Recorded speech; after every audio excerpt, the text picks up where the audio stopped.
Welcome to the Forward Focused Flashcast. If you're here for the first time, I'm honored that you're here.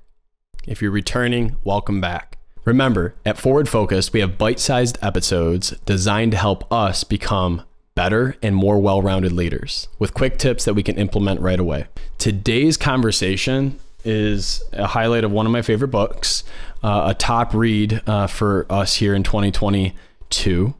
It's 10 Leadership Virtues for Disruptive Times by Tom Ziglar, Zig Ziglar's son. So let's dive in.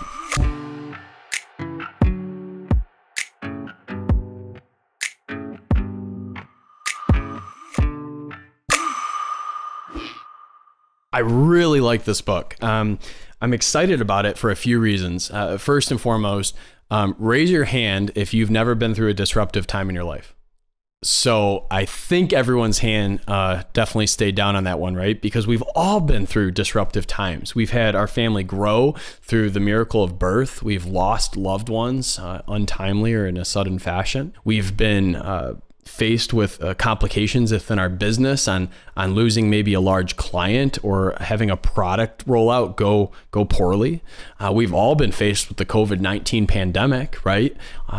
A deeper focus on our mental health and our physical fitness while trying to balance, raising a family at home and homeschool teaching while running a career and having digital meetings. So what I love about this book is it talks about different virtues that leaders can employ during disruption. So I'm going to reference a couple key points from the book. Most of these key points are only in the first 50 pages or so. I highly recommend that you check this out if you're somebody that wants to improve your ability to respond and lead others through times of chaos or disruption. So first and foremost, what I love about how they set up this book is they very quickly on page 15, they highlight the difference between a manager and a coach, right? So both could be leaders within an organization, but this idea of being a coach leader and not just a manager or boss. So here's the difference, right?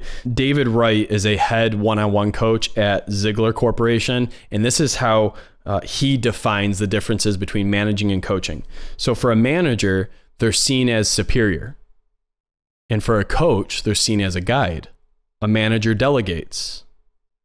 A coach co-creates. A manager tells. It's more one-sided communication.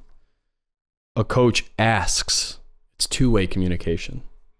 A manager drives to the goal, drives to the deadline. Whereas a coach empowers. A manager follows the rules. A coach follows engagement with others and on the team. A manager is all about results, and a coach is about growth of the environment, growth of the person. So there's this conversation of why is there a deeper focus on coach leader as we've shifted away from maybe manager type styles? Well, the reason is coaches draw out the most capable person. Think about it. For years, sports have had coaches. Why? You're coaching to a community. You're coaching to a goal larger than any one player on the team. You're coaching towards collaboration and working together. You're making adjustments in the middle of the game that maybe somebody off the field can see, but if you're in the middle of it on the field, you can't see. So the coach draws out the most capable person. And so this shift of thinking about how can I still have the results that we need? How can I still make the goals that we need in a remote first environment? We figured out Zoom. We figured out how to run meetings.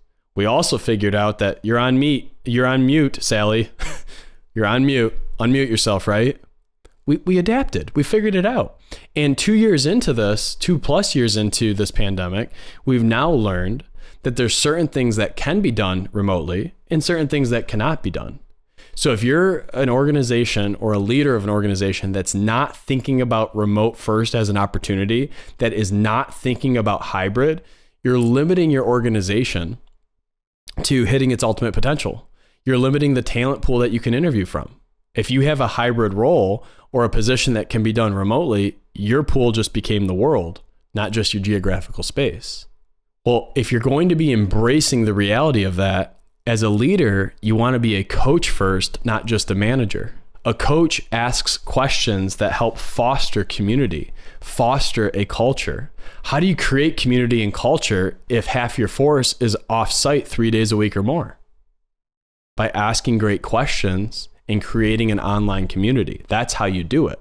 And so a coach leader is able to identify during uncertain times these following things. They address these things and they're able to identify these things. Your team is feeling uncertain. They're feeling fear. They may be apprehensive. They may feel lonely or disconnected. They could feel overwhelmed with all the disruption going on. They could be shocked. They're probably asking, will I have a job tomorrow? They might have job insecurity with the changes that are happening during this disruptive time.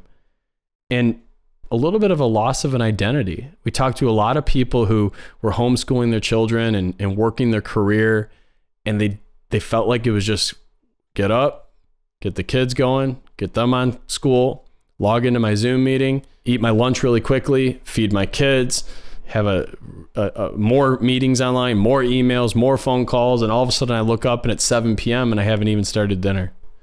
And rinse and repeat for 2 years.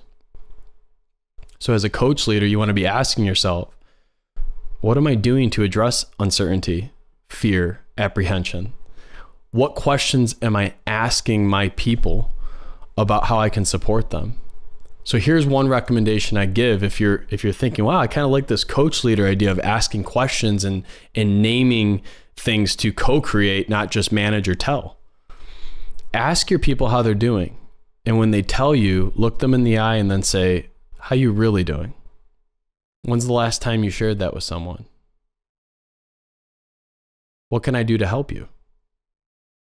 Is there anything that I can do differently in my style to better support you? What would it look like if that wasn't an issue that we were worrying about 60 days from today? Can we create a plan together so we can address that issue? That is a coach leader at work, creating an environment, creating a situation where the employee feels super comfortable to have an honest and vulnerable conversation about whatever they're going through. Here's what your goal is in terms of what you'd like to achieve. Your employee wants to feel respected, heard, safe, valued, connected, appreciated, loved, led, and included. So as you're engaging your employee, look for patterns or answers about them feeling connected. Ask them how they would like to feel appreciated or recognized. Do they feel led? Do they feel led in their personal and professional lives? Leaders today need to be more equipped and more adaptable to these types of environments, not just a results-oriented, I'm the boss, set aside. I need to be a partner with you, co-creating solutions to these situations. That's what Tom Ziglar is calling for in the coach leader portion of this book during Disruptive Times. And what we found is that organizations that employed this type of approach prior to the pandemic, they had less turnover. They had a tighter knit team that came together to be able to accomplish and pivot quickly to remain in business, to be able to still thrive and accomplish goals. It was environments where you could ask questions, you could be vulnerable, you could really open up about true problems that were occurring, instead of a disconnected, we're going to be getting back to the office shortly. This is only 2 weeks to flatten the curve. Remember we heard that in that first month of March of 2020? So the leaders that were asking questions about how we could disrupt what we were doing and support our people, they thrived over the last couple of years. It wasn't easy, but they thrived. I want to give you 3 steps, one kind of big thought here on how you can create an environment for everyone to feel appreciated, respected, included. It's okay to know, okay, here's what I got to do, but here's 3 ways for you to say, okay, are we actually walking the talk to do this during really any time, not just disruption, but any time in your organization? So number 1, everyone on your team is included. Make it a practice to have at least one weekly team meeting with everyone in attendance. Don't leave anybody out, over communicate and over include. Are you doing that at least on a weekly basis? Number 2, everyone on your team is heard. Make it a practice to make sure everyone talks in every meeting. Keep track of who has spoken or contributed in a meeting and draw silent ones in with engaging questions. And then number 3, everyone on your team enjoys a safe atmosphere. Passionate discussion's great, but you cannot allow anyone to overtalk or talk down to someone else. Respect for everyone is key, and you as the leader need to manage and facilitate that in each meeting that you hold. If you have a large team, some of those aspects might be difficult and you need to manage that process, right? So let's say you have a team of 30 or 40. Well, you're probably not going to have 40 people attend a weekly meeting, but maybe you'd have quarterly meetings with all 40. And in the interim, you'll have surveys go out or questions being asked where they can engage with their direct reports that are attending that weekly meeting. So if so far you're like kind of watching this and you're saying this coaching leadership thing during disruptive times, I can't think of adding another thing to my style or approach. I can't change another thing right now. I've been through so much. Here's the goal. Remember, your goal is to pull out and draw out the most capable person possible of the team or your team members, right? And I love this quote from Zig Ziglar. It's one of my favorites. You don't build a business, you build people, and people build the business. So remember, by engaging in these questions, by coaching the best out of the people around you, you're pouring in and developing them, and they can go out and build your business. You're in the people development business. No matter what business you're in the people development business. Whether you're delivering products, delivering services, or a combination of both, by developing your people, they will go build you a better business. And so you want to think about, are you looking at the balance of life on yourself and on your team? Do you talk about physical health and nutrition? Do you have healthy lunches, or do you talk about people's diets and exercise routine? Is that a part of who you are as an organization? Do you focus on family? Do you support family? Anybody that works in your organization, whether they're a single mom of 3 or a newly married husband and wife, do they talk about how family is appreciated and respected and talked about? Is there a focus on the mental well-being of your people? Do people have access to taking mental health days? Sometimes a reset is so important in your organization. If somebody's burned out or if someone's burning the candle at both ends, is there an opportunity, or will people feel judged for taking time to focus on their mental health? Are you financially pouring into your people? And I'm not just talking about giving them a check. Are you teaching them how to build wealth? Are you teaching them how to maximize the dollars that they're earning for their family, for their life? Are you helping people grow spiritually? And I don't mean that you're pushing a religion or pushing a certain faith. Are you focusing on meditation? Are you focusing on how people self-talk, right? And that they have faith in themselves, that they know that they're in an environment that is growing holistically, not just on their career. However, you are their leader in their job, right? So are you sitting down with them at least on an annual basis, if not multiple times? We did a talk called the Whole 360 Review.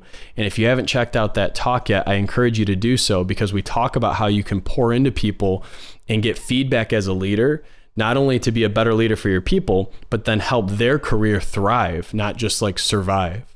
Are you helping them set up their career? Do you know where your top employee wants to be in 5 years? And are you helping them get there? And then lastly, personal. What are people's personal goals? What hobbies, what passions, what interests, what sports do they want to play or take up? There was a leader I was coaching out of the Carolinas. Once a month, the leadership team would come together and talk about these circles, which was incredible. Once a quarter, they would go off site and they would try a hobby or interest that somebody on the team wanted to try. The whole team would try it. And they would take a half day, typically on a Monday or a Friday, and they would leave around 1 o'clock and they would go try that new hobby. They did woodworking, they did pottery, They went to Top Golf and swung golf clubs. Some people had never done that. But the bonding and the camaraderie and the ability for you to ask really great questions off site while going through a new experience, as a leader, you're going to create community that you never thought was possible. So I really encourage you to focus on people as a whole person. Ask questions around their spirituality, their mental well-being, their physical well-being, their career, their family, their personal goals. When you start doing that and you include an environment that is open and it's fun and it's engaging, it's amazing what the two together can come. And because disruption is going to come, right? Disruption comes in a variety of ways every single day in our world. And so by having a tighter team, by really knowing each other and knowing what makes each other's tick, what pisses each other off, right? What makes people happy, by knowing those things and building a relationship, you'll be that much stronger for when adversity comes, because it will come. I can guarantee you it will come. Final two questions for you to think about to be the best leader possible through disruptive times. This is on page 28, and I just loved how he set this up. So as a coach leader, ask yourself, will a person on my team have a better chance of work success if they are achieving success in every area of their life that we just talked about? And the answer, of course, is yes, absolutely. Now ask these follow-up questions when you're meeting with your employees. Ask these two questions. What is the best way for you as a coach leader to influence a team member's life? The answer: you first must have a good relationship with them that's based on trust. If they don't trust you, and if you don't have a relationship, you can ask every question in the world about how to invest money and build a wealthy lifestyle. They're not going to trust you though until they have a relationship. So are you putting the time, energy, and effort in to build a relationship? And number two, how do you build that relationship with them? And the answer: by demonstrating the 10 virtues in all your relationship actions with them. And those 10 are respect, being heard, safe, valued, connected, appreciated, loved, led, and included. So when you're building relationship, when you're building trust with people on your team, you want to create an environment with those 10 virtues. And when you do that, you know that you're creating an environment where your organization and team will thrive, not just survive. And during times of disruption and chaos, you'll come together stronger and more unified than ever before, instead of feeling fractured, fragmented, and stressed about what the next day may bring. I really highly recommend that you pick up the 10 Leadership Virtues for Disruptive Times by Tom Ziglar. This book, it's simply written. It's clearly articulated of what you can do as a leader to ask better questions, to build stronger relationships, and to ultimately achieve more as a team through times of unknown or uncertainty. Check it out. It's something that I really look forward to hearing what your impacts are from it, or what you take from the book after you pick it up for a read. If you found value in today's content, please be sure to subscribe so you never miss a lesson to become the leader that you deserve to be. And until next time, lead on.